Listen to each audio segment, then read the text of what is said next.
আমার 24 আমি মৌপি আপনাদের সবাইকে স্বাগত জানাই। কখনো কখনো বাস্তব ঘটনা ক্রাইম থ্রিলারকেও হার মানিয়ে দেয়।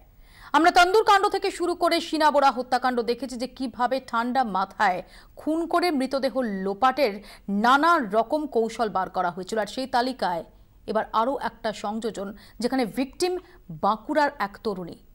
ভোপালে তাকে খুন করে তার দেহ কংক্রিটের স্ল্যাব বানিয়ে রেখে তার উপর রীতিমতো মার্বেল পেতে দেওয়া হয়েছিল। কোন মানসিকতা থেকে এই ধরনের ঘটনা ঘটানো যায়, এই নিয়ে আমরা আলোচনা করব।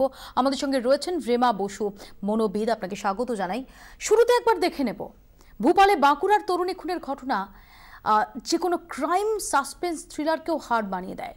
হার হিম করা মার্ডার মিস্ট্রি, যার পরতে পরতে রহস্য।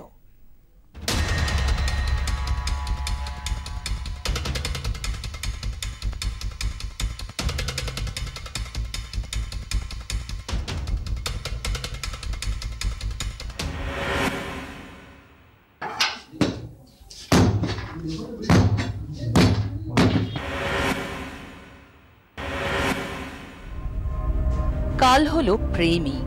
বাঁকুড়ার তরুণী আকাঙ্ক্ষা শর্মা থাকছিলেন ভোপালের সাকেতনগরের উদয়ন দাসের সঙ্গে। সোশ্যাল মিডিয়ায় পরিচয়, আলাপ, ঘনিষ্ঠতা, সেখান থেকে প্রেম। শেষ পর্যন্ত যা হয়ে দাঁড়ালো মৃত্যু ফাঁদ। গত বছর 23শে জুন বাঁকুড়ার বাড়ি থেকে বেরিয়ে দিল্লি হয়ে ভোপাল চলে যান আকাঙ্ক্ষা শর্মা। বাড়িতে আকাঙ্ক্ষা বলে যান তিনি ইউনিসেফে চাকরিতে যোগ দিতে আমেরিকা যাচ্ছেন। বাড়ির লোকের মত ছিল না আমেরিকা যাওয়ার ব্যাপারে। এ নিয়ে ঝামেলা করেই বাড়ি ছাড়েন আকাঙ্ক্ষা। তবে আমেরিকা নয়, উদয়নের সঙ্গে ভোপালে চলে যান তিনি। ভোপালে একটি কালী মন্দিরে আকাঙ্ক্ষার সঙ্গে তার বিয়ে হয়, দাবি উদয়নের। সাকেতনগরে উদয়নের বিলাসবহুল বাড়িতে সংসার পর্ব শুরু হয় দুজনের। কিন্তু সুখের ঘর ভাঙতে বেশি সময় লাগেনি। বাড়ির সঙ্গে যোগাযোগ প্রায় বন্ধ হয়ে যায় আকাঙ্ক্ষার। এর থেকেই সন্দেহ, পুলিশ কাছারি। এরপর যা সামনে এলো তা ভয়ঙ্কর।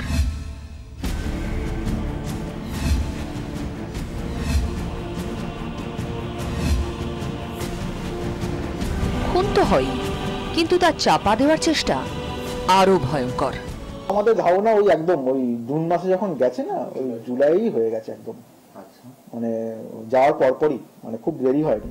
পুলিশের দাবি উদয়ন তাদের জানিয়েছে জুলাইয়ে এক রাতে ঝগড়ার সময় আকাঙ্ক্ষার গলা টিপে ধরে সে। উদয়নের মাথায় তখন খুন চেপে বসেছে। একসময় নিস্তেজ হয়ে লুটিয়ে পড়েন আকাঙ্ক্ষা। সবার আগে এক বন্ধুর সাহায্যে বিশাল লোহার ট্রাঙ্ক কিনে নিয়ে আসেন উদয়ন। সেই ট্রাঙ্ক ছিল লম্বায় 5 ফুট, চওড়ায় 3 ফুট। আকাঙ্ক্ষার দেহ ট্রাঙ্কে রাখার পর ভেতরে 10 বস্তা সিমেন্ট এবং জল ঢালে উদয়ন। দেহ জমে কংক্রিট হয়ে যাওয়া পর্যন্ত অপেক্ষা করে সে। এরপর দেহ ঘরের এক কোণে নিয়ে কংক্রিটের স্ল্যাব তৈরি করে দেওয়া হয়। পুরো জায়গাটি পাঁচিল দিয়ে বেদির আকারে তৈরি হয়ে যাওয়ার পর তার উপর মার্বেল টাইলস বসিয়ে দেওয়া হয়। মার্বেল বাঁধানো সেই বেদিতেই ঠাকুর দেবতার মূর্তি রেখে পুজো অর্চাও শুরু করে উদয়ন। উদয়নের কথা মতো সেই বেদি ভেঙে দেহ বের করতেও কালঘাম ছোটে পুলিশের। 3টি ড্রিল মেশিন নিয়ে প্রায় 7 ঘন্টার চেষ্টায় দেহ বের করা সম্ভব হয়। কংক্রিটের স্তূপ, তারই মাঝে মিশে দেহাংশ। ময়নাতদন্ত তাই আলো দিতে পারেনি এই মৃত্যু সংক্রান্ত কোনো প্রশ্নে।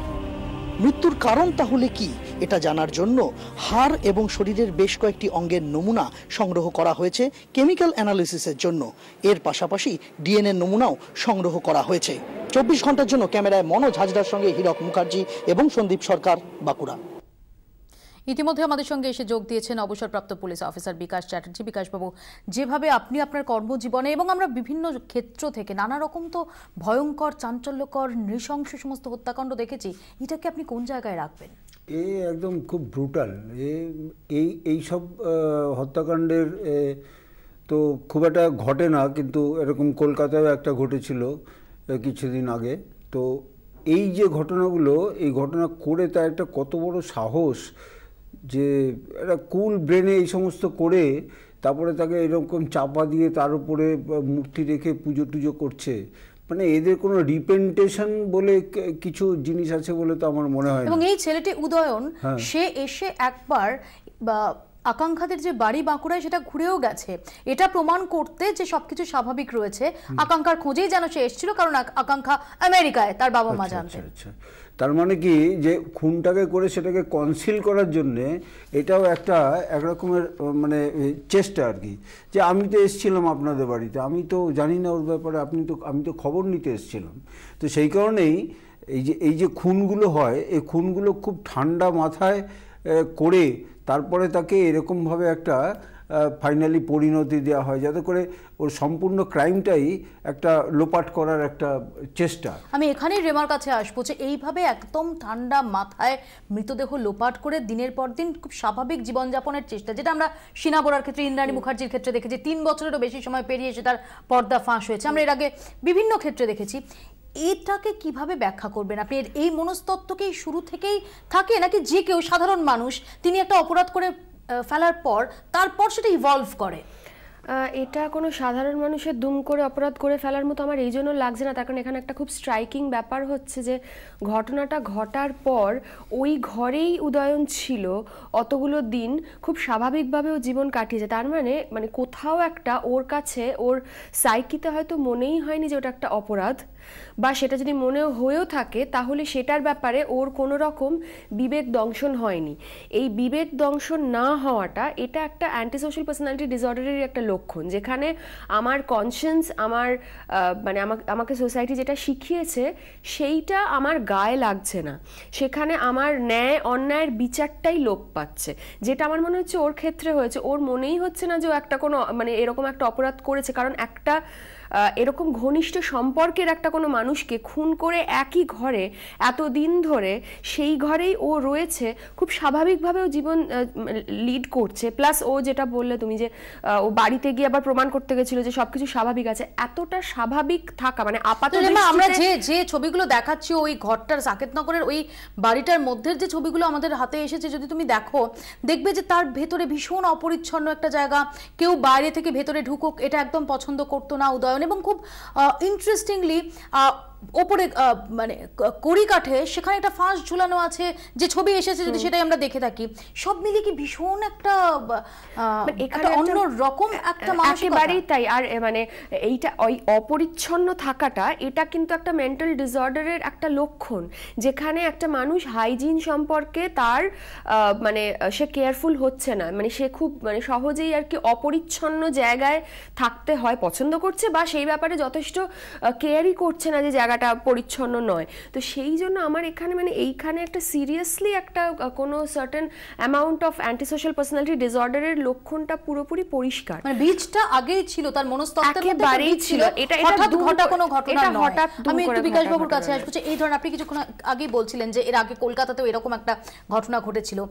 এগুলো যখন নানা ধরনের তো খুন আমরা দেখি, কখনো দেখি হিট অফ দ্য মোমেন্ট একটা হয়ে গেল, সেই জায়গায় দাঁড়িয়ে আপনি এটাকে কোন জায়গায়, কোন ক্যাটাগরিতে রাখবেন? না, এই দেখুন, এই কলকাতায় যেটা হয়েছিল সেটা সম্পূর্ণ সম্পত্তির জন্য।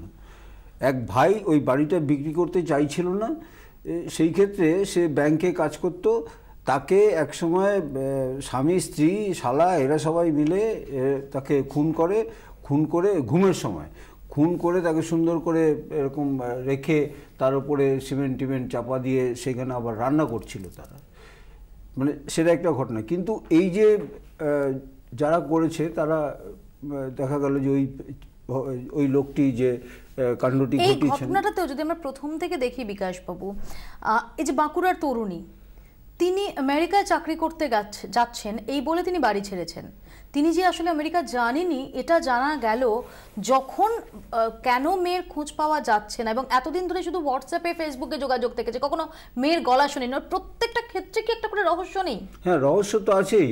আমি এই ক্ষেত্রে মেয়েটার বাবা মাকে বলবো যে মেয়ে আমেরিকা যাচ্ছে বললো, সে আমেরিকা যাচ্ছে, তার পাসপোর্ট কোথায়, কোথা দিয়ে যাচ্ছে, তাকে কেউ ছাড়তে যাওয়া বা এই জায়গাটায় কিন্তু একটা বিরাট বড় ল্যাপস আছে বলে আমার মনে হয়। যদি তারা ভালো করে ভেরিফাই করতেন তাহলে হয়তো এই ঘটনাটা নাও ঘটতে পারত। কিন্তু এই যে ঘটনাটা ঘটলো, মেয়েটা মাঝে মধ্যে ফোন করতো, প্রায় দিনই আগে ফোন করতো, তারপর হঠাৎ করে ফোনটা বন্ধ হয়ে গেল। তারপরে তারা খোঁজ নেওয়া আরম্ভ করলো। কিন্তু না, প্রথমে ফোন বন্ধ হলো এবং তারপর ফোন খুব কম দিনে তারা করেছে। এবং যেটা জানা যাচ্ছে তার পরিবার সূত্রে যে শুধুমাত্র হোয়াটসঅ্যাপ বা ফেসবুকে, অর্থাৎ যে মাধ্যমটাকে যে কেউ ব্যবহার করতে পারেন, মানে আজকে যদি আমি মনে করি আমি রেমা সেজে আমি ফেসবুক বা হোয়াটসঅ্যাপে সেই মেসেজটা পাঠাতে পারি, তারা কোথাও ভেরিফাই করলেন না, সেটা মেয়ের গলা শোনেননি, সেটাও তাদের কোথাও মনে হলো না তখন। এই যে জায়গাগুলো না, এই যে ফেসবুক বলেন বা হোয়াটসঅ্যাপ বলেন বা যে সমস্ত এইগুলো আছে, এতে করে কোনো তো আইডেন্টিটিটা বিচার হয় না, আইডেন্টিটি বিচার হয় না। হঠাৎ করে আমি একটা মহিলার নাম করে একটা অ্যাকাউন্ট খুলে সেখান থেকে অনেক কিছু করতে পারি। তো যখন তারা ফোন করতেন তখন ফোন কেটে দেওয়া হতো, তখন ফোন কেটে দেওয়া হতো মানে কি, তার মানে হয়তো দেখুন যে আদৌ ফোনই করেনি, সমস্ত হোয়াটসঅ্যাপটা এই ছেলেটাই করেছে। যদি জুলাইয়ে হয়ে থাকে তাহলে তো সেটার সম্ভাবনাই প্রবল। আমি এখানেই রেমার কাছে আসবো। রেমা, সব মিলিয়ে দেখলে অত্যন্ত দুঃখজনক, অত্যন্ত মর্মান্তিক এবং অত্যন্ত নৃশংস একটা ঘটনা, কিন্তু কোথাও কি একটা, যদি আমরা একটু সামাজিকভাবেও এটাকে বিচার করতে চাই, কোথাও পারিবারিক যে লাগাওটা ভীষণভাবে, মানে এটা একটা খুব বড় বিষয় যে আমি প্রথমত মেয়ের ফ্যামিলির দিক থেকে বলবো যে যখন মানে বিদেশে চলে যাচ্ছে কাজের জন্য, প্রথমত হচ্ছে সেই অ্যাওয়ারনেসটা নেই কেন, সেই ভেরিফিকেশনটা নেই কেন যে সত্যি মেয়ে কোথায় যাচ্ছে, কোথায় রয়েছে। এত দূরে চলে যাওয়ার পর মেয়ের সাথে শুধুমাত্র হোয়াটসঅ্যাপে যোগাযোগ রাখা, এটা কি সত্যি কোনো মানে আমাদের স্বাভাবিক ক্ষেত্রে আমাদের মা বাবারা করবে? মানে এতগুলো মাস কেটে গেছে, সেখানে পৌঁছে গিয়ে মানে রীতিমতো একটা ভালো মতো যোগাযোগ। আমি রিমাইন্ড করবো যে শিনা বোরার ক্ষেত্রেও কিন্তু রেমা আমরা দেখেছি যে তার যিনি বয়ফ্রেন্ড ছিলেন, তার যিনি ফিয়ান্সে ছিলেন রাহুল, অর্থাৎ পিটার মুখার্জির ছেলে, তিনিও, যদিও তা নিয়ে অনেক রহস্য রয়েছে, কিন্তু অন্তত তার বয়ান অনুযায়ী তিনিও যোগাযোগ করতে পারেননি এবং তাকে বলা হয়েছিল যে সে বিদেশে চলে গেছে, কিন্তু কেউ খোঁজ করলো না যে ফিজিক্যালি শিনা বোরা কোথায় রয়েছে। এখানেও ফিজিক্যালি আকাঙ্ক্ষা শর্মা কোথায় রয়েছে, কিভাবে রয়েছে, এই প্রশ্নটা এতগুলো মাস ধরে কারো মনে হলো। আমরা কিন্তু একা হয়ে যাচ্ছি। নিশ্চয়ই তাই।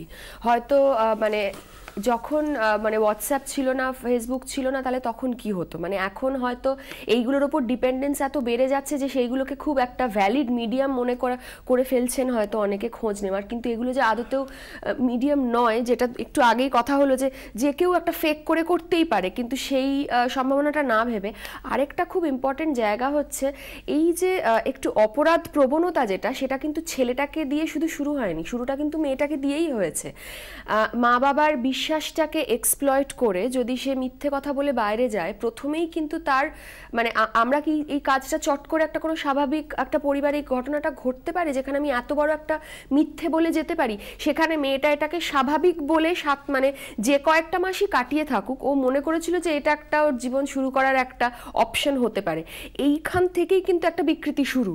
বিকৃতিটা কিন্তু উদয়নকে দিয়ে শুরু নয়, বিকৃতিটা এইখান থেকেই শুরু, সম্পর্কের বিকৃতিটা এইখান থেকে শুরু হচ্ছে। আমি ঠিক এই জায়গা থেকে বিকাশবাবুর কাছে আসবো। আমি একটু তদন্তের পার্টটায় ধরে যে ঠিকই আমরা দেখবো যে কিভাবে আস্তে আস্তে এই কেসটার সেটা কিনারা করতে পারলো পুলিশ। আমি শুধু আপনার কাছে জানতে চাইবো যে এখনো তো অনেকটা তদন্তের অনেকটা পথ যাওয়া বাকি। যেভাবে কংক্রিট স্ল্যাব বানিয়ে রেখে দেওয়া হয়েছিল, প্রপার ময়না তদন্ত, তাতে কি কিছু উঠে আসা আদৌ সম্ভব? প্রপার কিছু উঠে আসা সম্ভব আছে বলে অন্ততপক্ষে আমি মনে করি না। তার কারণ হচ্ছে একটা মানুষ তার মানে টেনিওর, এই যে ভেতরে এটা বেদির ভেতরে থাকা, এই বেদির ভেতরে থাকলে তার হার্ডলি কয়েকটা হাতটার এই সমস্ত পাওয়া যেতে পারে, এছাড়া আর কিছু থাকবে বলে আমার মনে হয় না। স্কালটাও বিকৃত হয়ে যেতে পারে। তো এই ক্ষেত্রে এটা যেটা করছে ওরা যে ডিএনএ নেবে, তো ডিএনএটা একটা জায়গা যেখানে একটা ডিএনএ কিনা সেটা প্রমাণ করা, খুন কিভাবে হয়েছে সেটা তো তার মাধ্যমে আমার মনে হয় না পাওয়া যেতে পারে, আমার মনে হয় না পাওয়া যেতে পারে। তার কারণ ওই এখন যে হাড়গুলো আছে সেখানে যদি ওকে গলা টিপে, যেটাও বলছে ওকে গলা টিপে মেরেছে, সেই সব বোনগুলি আমার মনে হয় নষ্ট হয়ে গেছে। আর আমি এইখানেও আসবো যে যেভাবে আরো একটা কথা বলি, এখানে দেখুন স্কাল থেকে সুপার ইম্পোজিশন করা যায়, মুখটা থেকে রিসেন্ট ফটোগ্রাফ দিয়ে এটাকে সুপার ইম্পোজিশন করে ওই জায়গায় আনা যায়, সেরকম পদ্ধতি আছে। ক্লিনিক্যাল টেস্ট হবে, অনেক কিছুই হবে, কিন্তু ওই সব জিনিসগুলি যদি ঠিক পাওয়া যায় তাহলেই কিন্তু এটা করা সম্ভব।